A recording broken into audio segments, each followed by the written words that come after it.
Nous allons lire dans 1 Corinthiens 2, verset 11 à 16.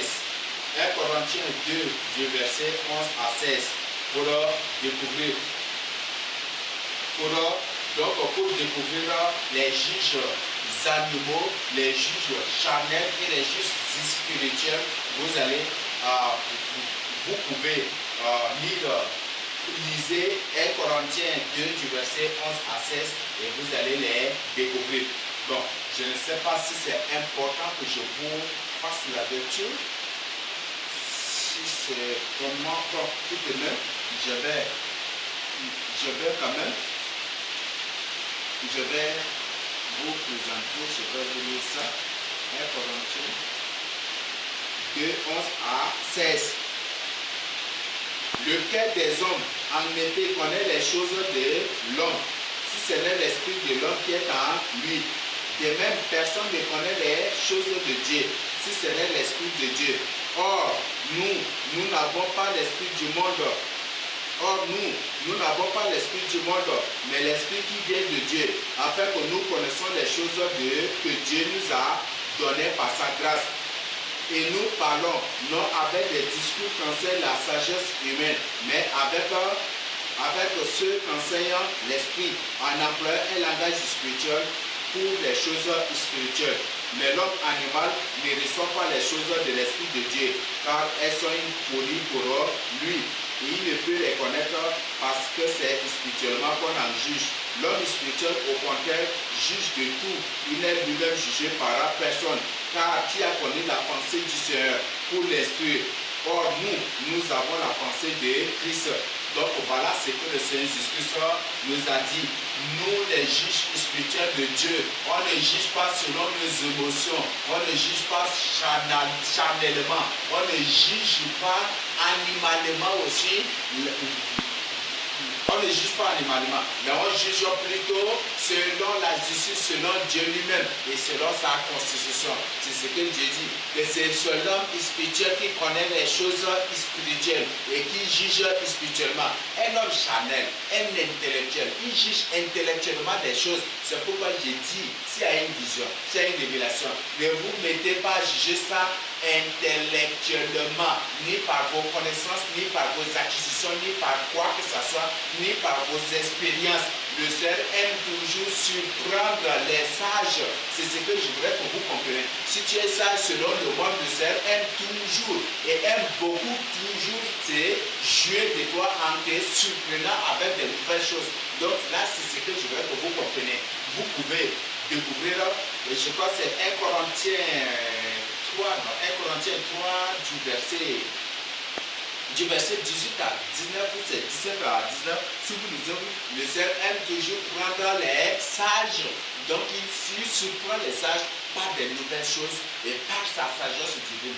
Donc ne te fie pas à ta sagesse, ne te fie pas à tes expériences, ne te fie pas à tes connaissances, ne te fie pas à ce que tu es. Même si tu as ton professorat en théologie, même si tu as ton professorat, même si tu parles parfaitement le français, plus que qui que ce soit, je t'invite vraiment à être un juge spirituel. Même il y a beaucoup de ces gens-là qui disent, il dit comme ça, il ne sait même pas parler le français, je ne veux même pas suivre son enseignement, le truc, oui, il parle bien, mais c'est par l'enseignement que tu refuses de juger.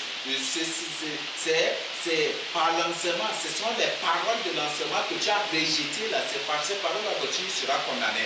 Là, je te l'informe, là, il faut que ça soit clair dans ton esprit. Les renseignements que tu rejettes, parce que le raquel ne sait pas parler bien le français, ou le sait, oui. Maintenant, le Seigneur t'a fait grâce particulière de parler parfaitement le français, mais lui, le Seigneur l'a utilisé selon aussi ses dons, c'est le Seigneur lui-même aussi. Donc là, je voudrais que tu comprennes. Il ne faut pas dire qu'il ne sait pas parler le français, il parle comment. Il ne faut même pas te dire, c'est la même là. Il ne faut même pas te dire. Ce qui doit t'intéresser, ce sont les paroles qui sortent de sa bouche, qui sont vraies. C'est ça. Mais ce n'est pas son parler là qui t'intéresse, et ce n'est pas son parler là qui va te sauver. Donc je voudrais que tu comprennes bien cela. Pierre, prenez l'exemple de Jésus-Christ lui-même. Prenez l'exemple parce que c'est leur langue maternelle. Si c'est l'anglais qui est la langue officielle, qui qui est la langue, je crois que si c'est l'anglais qui était la langue d'Israël, je crois que ça va être un peu compliqué. Mais parce que c'est leur langue maternelle et c'est comme ça que l'exprimer sans problème. Et aujourd'hui, le sœur toujours aime toujours surprendre les sages, les intellectuels par des illettrés. Le Seigneur se sert toujours des illettrés, des gens qui sont moyennement, des gens qui sont, oui, le Seigneur aime toujours se servir de ces gens-là pour surprendre les sages, les grands érudits, les grands, les bagagers, tout cela. Le Seigneur aime toujours se servir des liens là pour les surprendre, pour les avoir. Et c'est comme ça. Et là, il faut que tu fasses attention. Et ces gens que le Seigneur utilise là, si je parle mal le français, il ne faut pas dire que parce qu'il parle mal le français, je ne vais pas suivre son enseignement. Parce qu'il ne faut même pas délier cet ambition. Peut-être c'est le Seigneur m'utilise comme un piège déjà contre toi pour que pour t'aider à tomber loin. Et là, il faut vraiment éviter cette colère, il faut éviter cela parce que c'est déjà un piège aussi. Donc, c'est ce que je veux que tu comprennes. Donc, il ne faut pas que tu sois sage à tes yeux, mais il faut que tu te réduises au néant, à l'illettrisme pour devenir vraiment un vrai enfant de Dieu. Tes bagages intellectuels, tout ce que il faut déployer, ta sagesse, tes expériences, tes acquisitions, tes acquis, tout, mets ça de côté. Mais humilie-toi pour le salut de ton âme. La Bible dit que l'homme intellectuel, l'homme charnel ou l'homme animal ne juge qu'intellectuellement des choses, mais ce n'est pas spirituellement. Donc, évite cela pour le salut de ton âme. Donc, c'est l'information, c'est l'avertissement de son Jésus-Christ. Si tu me prends pour un plaisantin, continue par le faire et toi-même tu vas subir les conséquences. Et en subissant les conséquences, tu me croiras aussi ce jour. Mais moi, j'étais déjà averti. Donc, nous avons déjà fini avec les juges de Dieu. Qui sont les juges de Dieu? Donc, d'après le monde, on a deux formes de juges. Des juges animaux, des gens qui n'ont pas du tout Christ dans leur vie. Donc, des satanistes, des occultistes. Les satanistes, là, quand ils se basent sur les versets bibliques, ils ne vivent pas dans la crainte de Dieu, mais ils se basent sur les versets bibliques pour attaquer les enfants de Dieu. Et ce que les satanistes font, ce sont des juges mondains. Il y a des juges charnels, ce sont ceux qui ont Christ dans leur vie, mais qui ne vivent pas dans la crainte de Dieu, qui font ce qu'ils veulent et ils se mettent à juger, à condamner les vrais enfants de Dieu, à condamner les autres. Là, ce sont les juges charnels. Et nous avons les juges spirituels de Dieu aussi. Donc, ce sont des informations. Maintenant, nous allons découvrir les caractéristiques des juges animaux et charnels. Donc, les juges animaux et les juges charnels, les caractéristiques pour découvrir, pour découvrir un juge charnel, un juge animal, comment il faut passer par quels critères. Donc, premièrement, nous avons ces critères que nous allons découvrir. Donc, les caractéristiques au point A, nous avons les injures, les insultes et les malédictions. Ces juges-là, ces juges animaux et charnels n'aiment que insulter les gens, n'aiment que injurer les gens, n'aiment que maudire les gens. Ça, ce sont des juges charnels. Et là, Chico, c'est très important déjà à ce niveau. C'est une information capitale. Les juges charnels et animaux n'aiment que insulter, injurier et maudire les gens. Et ils aiment beaucoup aussi activer des qualificatifs aux gens. Donc là, c'est ce qu'ils sont. Au point B, nous avons en juge, nous avons ce point. Ces juges animaux charnels jugent en fonction de leurs intérêts et ils jugent selon leurs ambitions ou en fonction de leurs ambitions et de leurs buts. C'est ce qu'ils sont. Donc ces juges animaux et charnels, si tu touches leurs intérêts, ils vont se lever là, tu vas les découvrir aussi. Si par malheur tu dénonces leurs ambitions, leurs buts, là tu vas découvrir aussi. Donc ils jugent en fonction de leurs intérêts, de leurs ambitions et de leurs buts. Donc leur but c'est autre chose. Leur but ce n'est pas pour sauver les âmes pour Christ, mais derrière, même s'ils font semblant de chercher le salut des âmes, c'est le but, ce qui est caché derrière cela, c'est pour profiter sur le dos des âmes, de ces âmes-là. Donc, les juges charnaux, les juges animaux et charnels, pour les reconnaître, on peut les reconnaître par des mensonges, les diffamations, les dénigrements et des faussetés qu'ils racontent sur les gens. Donc ça, c'est ce qu'ils sont. Donc ils aiment beaucoup mentir. Ils aiment beaucoup mentir. Là, les juges charnels, les juges animaux, là, ils aiment beaucoup mentir. Ce que tu n'as pas fait, tu as fait. Ce qu'ils n'ont pas vu, ils vont dire qu'ils nous ont vus. Ce qu'ils n'ont pas entendu, ce qu'ils n'ont pas entendu, ils vont dire qu'ils ont entendu ça de ta bouche. C'est ce qu'ils sont. Et ils aiment beaucoup diffamer les gens, ils aiment beaucoup dénigrer les gens et raconter des faussetés sur les gens. Ça, ce sont des juges animaux. Et quand on parle des juges animaux, ça peut être des démons encore humains, ça peut être des agents de Satan, des hauts satanistes, ça peut être des incarnés, ça peut être des revenants, ça peut être des gens qui ne sont pas dans l'occultisme mais qui sont sans Christ. Ça regroupe tous ces gens. Des juges charnels, c'est ceux-là qui prétendent servir, qui sont marchés avec Christ mais qui vivent selon eux-mêmes aussi. Donc ce qu'ils aiment beaucoup raconter sur les gens, c'est des mensonges, ils aiment beaucoup diffamer les gens, ternir l'image des gens, dénigrer les gens et raconter des faussetés sur les gens. C'est ce que sont les juges animaux et charnels.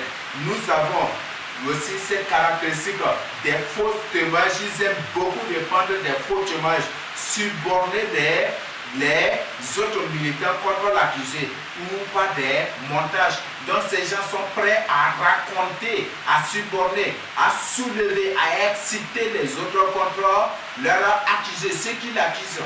Donc s'ils accusent une personne, s'ils ont ciblé une personne, ou s'ils sont en guerre selon eux, ils sont toujours en guerre. Mais pourtant, un enfant de Dieu, tu cherches la paix, tu cherches le salut, mais pour eux, ils sont en guerre. S'ils t'ont déjà ciblé, ils sont prêts à exciter, ils sont prêts à soulever les gens contre toi. C'est ce que sont les juges charnels et animaux. Et j'ai parlé, je viens de découvrir ce que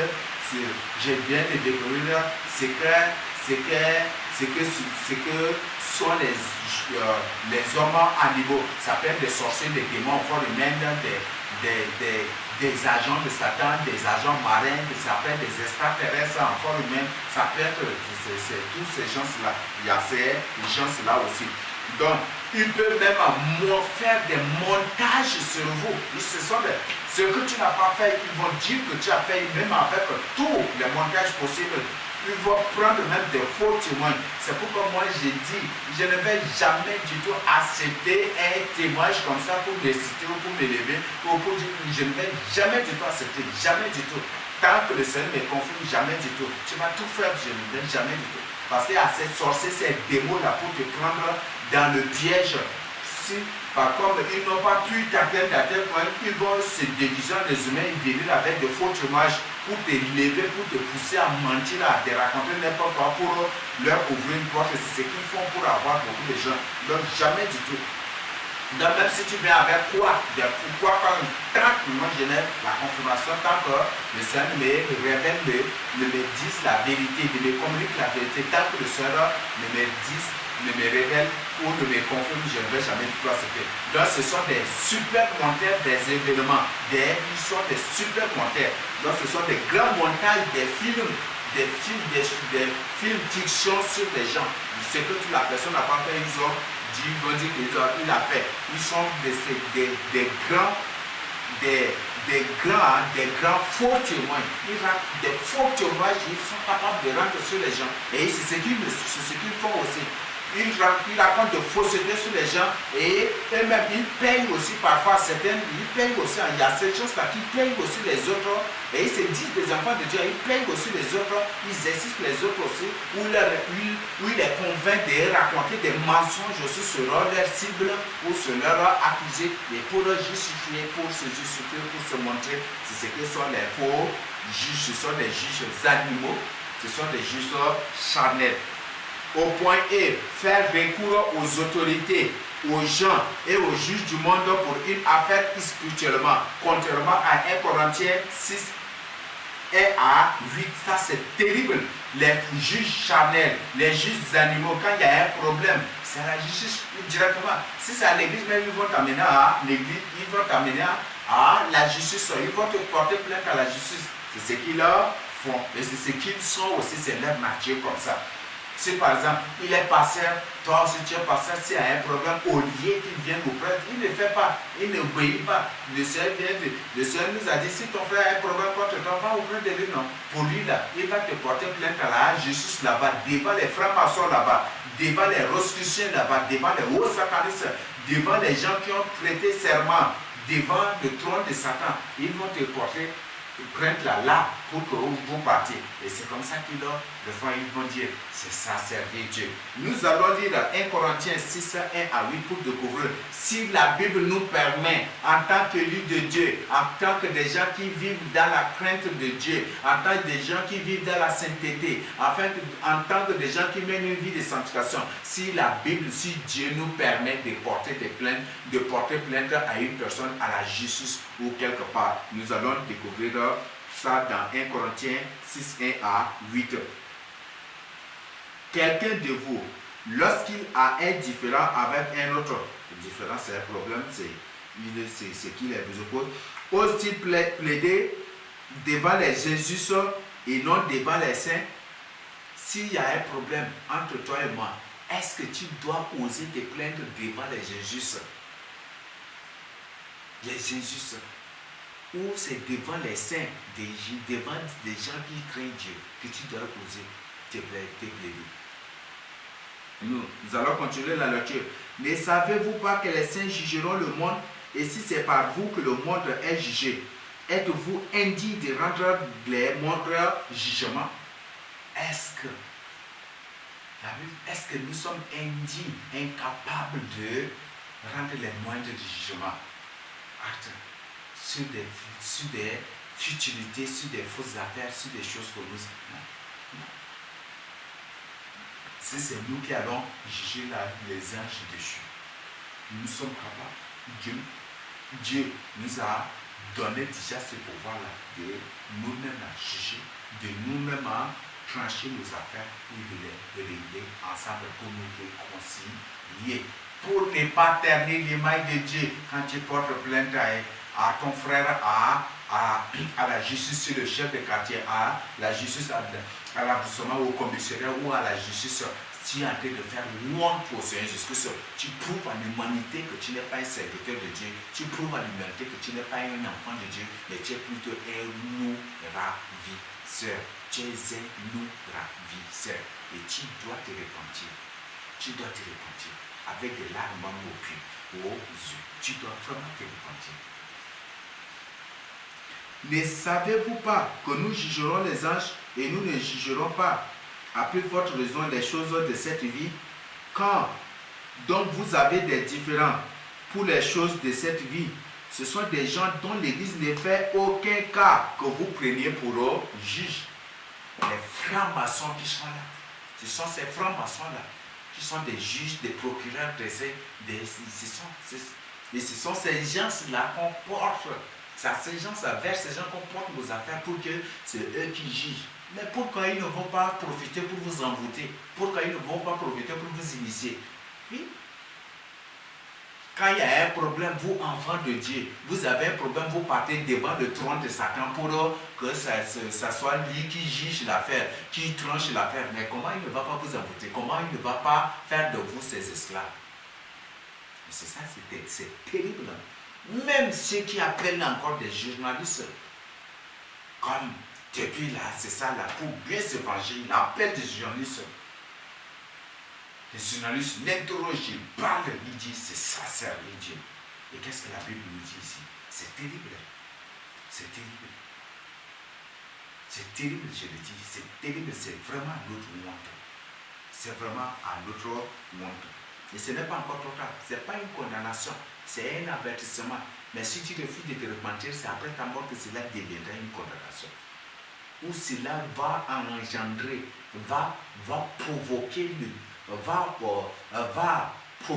va déclencher la sentence de Dieu sur toi. Et c'est à ce jour que tu vas subir la punition de Dieu. Et là, je le dis. Donc, réponds-toi avant qu'il ne soit trop tard.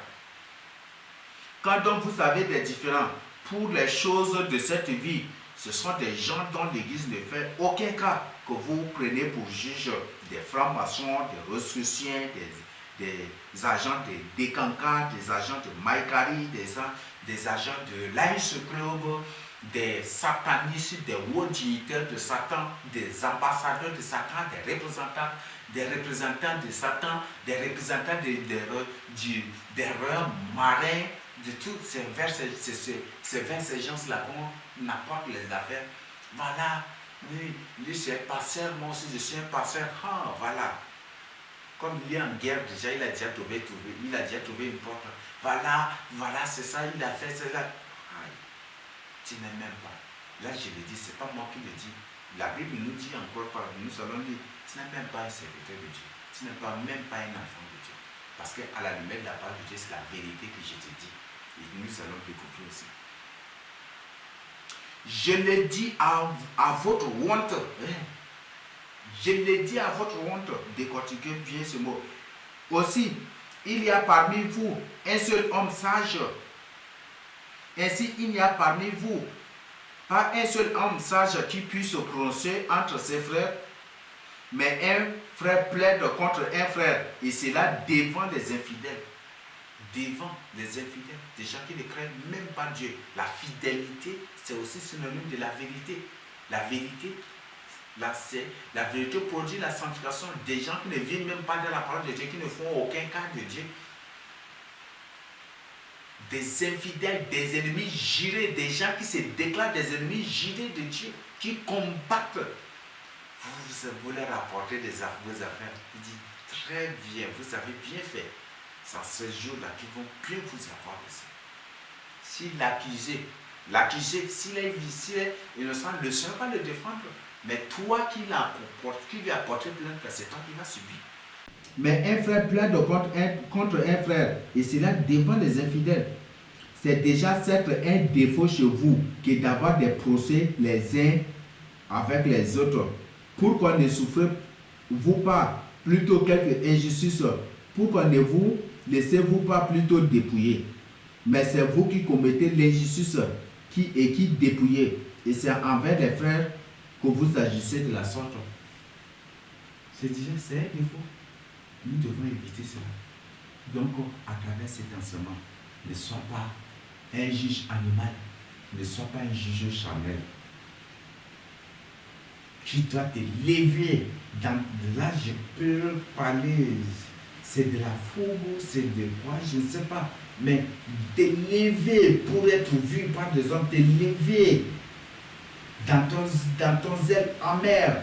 Pour dire que voilà, je vais lui porter plainte parce qu'il a fait ceci, parce qu'il a fait cela, parce qu'il est ceci. Non. Un vrai enfant de Dieu ne fait point du tout cela. Un vrai enfant de Dieu ne fait point du tout cela. Un vrai enfant de Dieu ne fait point du tout cela. Un vrai enfant de Dieu,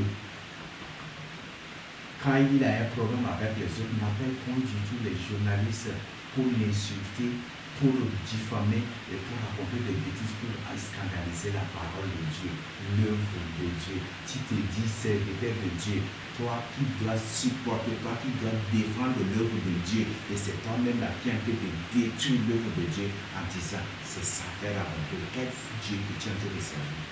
Tu ne sers pas Dieu. Tu ne sers pas Dieu. Donc, réponds-toi et ôte le scandale que tu as causé. Je te le dis, je te le répète. Tous les scandales que tu as causés aux apôtres, là, je te le dis. Si ton frère a quelque chose contre toi, va devoir te le demander pardon. Et pour que vous réglez ça ensemble, si tu es pasteur, s'il y a un moyen de Dieu établi, vous pouvez l'appeler pour qu'il juge la fait ça. C'est selon la vérité. Il peut juger entre vous et régler le problème. Est-ce qu'il y a un problème à ce niveau? Pour que vous l'amenez à la justice, pour que vous amenez le problème à au commissariat, à ceci, à ça et là. Non. Ça ne convient pas aux enfants de Dieu. Et ce sont des attitudes païennes, mondaines. Et la Bible a dit que ces gens qui vous jugent là, ce sont des païens, des infidèles. Et c'est une bonne occasion de vous leur offrir pour découvrir de Dieu. Donc, au final, ces choses-là. Donc, ne scandalise pas. Il y a des choses que ton frère a fait. Il y a des enseignements, des témoignages, des choses vraies qu'il a partagées. Mais par contre, l'attitude devant les journalistes, non, mensonge, non, tu racontes, non, il est ceci, tu racontes, tu as été de scandaliser tout ce que le Seigneur a, tout ce qui est vrai qu'il a partagé avec les gens, tu as été de scandaliser et tu as été de balayer, d'effacer tout cela. Et ces gens qui vont sur eux, après ils disent, ah, donc c'est faux, donc il est comme ça, il se détourne. Tout le sang de ces gens se sent sur toi. Si tu ne regrettes pas, c'est que tu es un démon encore le même. Si tu ne reviens pas pour rétablir, si tu ne reviens pas pour faire la restitution, pour confesser cela dans YouTube, comme j'ai à faire aussi, pour ôter ces scandales, c'est que tu es un démon encore le même, c'est que tu es un agent de Satan. C'est que tu es un ennemi juré de Dieu. Donc c'est ça ta mission même aussi. Là, je te le dis, moi je te le dis. Donc, vois vraiment ta position. Si tu n'es pas un enfant, si tu es réellement un enfant de Dieu, qui cherche le salut, tu dois retenir. Dans tous les scandales, tu dois adresser. Il faut ôter cela. Mais si tu ne le fais pas, c'est terrible. Nous avons le point F. Les juges animaux et charnels qualifie de diffamation tout message que Dieu lui adresse, que Dieu leur adresse. Donc un juge animal, un juge charnel qualifie de diffamation tout message que Dieu lui adresse. Donc si Dieu te révèle quelque chose pour partager avec lui, il va dire que tu es en train de le diffamer. C'est pourquoi j'ai dit, si le Seigneur te révèle quelque chose pour partager avec une personne là, il ne faut pas être content, il ne faut pas attendre-toi des conséquences. Il va dire, tu es en train de le diffamer. Et il va se lever à te faire tout ce qu'il veut. Même il peut te gifler, faire pour cracher sur toi. En ton absence, même il peut te raconter tout. Même s'il ne réagit pas physiquement, même s'il ne réagit pas en ta présence, en ton absence, il va tout faire. Il va ternir ton image. Et prochainement, quand tu marches là, les gens te voient, ils fuient tout ce. Et après, tu vas découvrir que c'est lui qui a fait cela. Voilà. Tout message que Dieu te révèle, tout message que Dieu te communique pour partager avec lui, pour l'avertir, pour le détourner du mauvais chemin, il va dire que c'est une diffamation. Tu as tout le diffamer. Et ce qu'ils sont, c'est leur nature. Les juges charnels et animaux accusent, insultent, diffament et humilient celui par qui Dieu lui a parlé. C'est ce qu'ils sont. Si Dieu s'est servi d'une personne pour leur parler, ils vont dire que ce n'est pas Dieu qui t'a parlé, c'est toi-même. C'est ce que Jérémie a subi, non? C'est pas Dieu qui t'a envoyé, c'est toi-même. Pourquoi tu as prophétisé contre la maison de Dieu? Tu ne vas pas vivre, tu mérites la mort. On va te tuer. Ils ont saisi Jérémie. Je crois que nous avons vu. Donc si Dieu se sert de toi pour lui parler, pour l'avertir, pour le reprocher, pour le réprimander, il ne va pas viser Dieu. C'est toi qui lui as parlé. Pourquoi tu m'as dit ça? Pourquoi tu as une vision que je suis comme ça? Pourquoi tu as une révélation que je suis comme ça? On va te dire. Il va tout raconter sur toi. Ce sont les sorciers qui t'ont parlé, ce sont les démons. Ils vont tout raconter sur toi. Ce sont des juges animaux et charnels. Ce sont des juges, ces personnes, soit ce sont des juges animaux, ou soit ce sont des juges, ces personnes-là, ou soit des juges charnels. C'est ce qu'ils sont. Nous avons des humiliations. Quand là, ça fait partie de leur caractéristique. Les juges charnels et les animaux aiment beaucoup humilier les autres. Donc si tu reçois quelque chose pour lui, il va toujours t'humilier. Si tu fais comme il ils aiment beaucoup toujours t'humilier. Et c'est des gens qui aiment humilier les autres pour être vus. C'est des gens qui aiment diffamer les autres pour être vus. C'est des gens qui aiment beaucoup, comme on a vu la fois, comme on a vu dans les conflits. C'est des gens qui aiment beaucoup raconter des bêtises, raconter des sottises, diffamer, monter des choses et faire tout pour détourner les âmes. Et le but c'est pour avoir des fidèles à eux, mais pas les fidèles du Seigneur Jésus-Christ. Donc c'est ce qu'ils sont. Et les juges animaux et charnels sont des grands hypocrites. C'est ce qu'ils sont. Ce sont des grands hypocrites. Tu vas lui dire que parfois il va rester, mais en ton absence, c'est autre chose. Ou quand il se tourne déjà, c'est autre chose. Ce sont des grands hypocrites. Au point J, ils tordent les versets bibliques pour justifier leur cause. C'est ce que sont les juges charnels et animaux. Donc les juges animaux, les juges charnels aiment beaucoup tordre les versets bibliques pour justifier leur cause. Quand ils font quelque chose, tu viens de reprocher, Dieu a dit, il ne faut jamais du tout condamner. Pourquoi? Dieu a dit, même si c'est une vision que tu as reçue, que tu as partagée avec lui, Dieu a dit qu'il ne faut pas condamner. Dieu qui d'abord, qui n'a pas commis de péché. Voilà. Ils aiment beaucoup les distances des versets bibliques pour se justifier. Ce sont des juges animaux, ce sont des juges charnels. C'est ce qu'ils sont. Ça, pour les reconnaître, c'est ce qu'ils sont. Donc quand il y a quelque chose, quand tu partages avec eux, c'est ainsi qu'ils réagissent. Ils aiment beaucoup prendre les versets bibliques et tordre le sens. Et ils tordent le sens des versets bibliques pour se justifier, pour se défendre. Mais même aussi pour t'accuser aussi, c'est ce qu'ils font. Au point K, l'autosatisfaction. Donc les juges animaux et charnels ne cherchent qu'à s'auto-satisfaire. Ils ne cherchent pas la satisfaction du Seigneur Jésus-Christ, mais plutôt leur propre satisfaction. Faire tout pour se mettre à l'aise. Se mettre à l'aise. Comme beaucoup disent, je vais tout dire, raconter pour bien respirer, ou pour respirer, ou pour être à l'aise. C'est ce que ces gens-là disent aussi. Donc ils aiment beaucoup et leur caractéristique aussi c'est l'autosatisfaction. Ils éprouvent de la satisfaction à te tourmenter, à tout faire, à raconter des mensonges, des sottises, à faire des montages même sur toi aussi. À faire des montages. Quand je parle de montage ici, je ne parle pas seulement des montages des films ou des montages des photos, non. Je parle de montage aussi des réalités. Ce que tu n'as pas fait, il va raconter que tu as fait. Ce que tu n'as pas dit, il va rapporter que tu as dit. Ce que tu n'as pas, le lieu où tu n'as pas été, on va dire que tu as. On va dire, ils vont raconter que tu as été aussi dans ce lieu. Ils vont tout raconter sur toi pour s'auto-satisfaire. Ce sont des sadiques et ça c'est aussi des caractéristiques de la sorcellerie.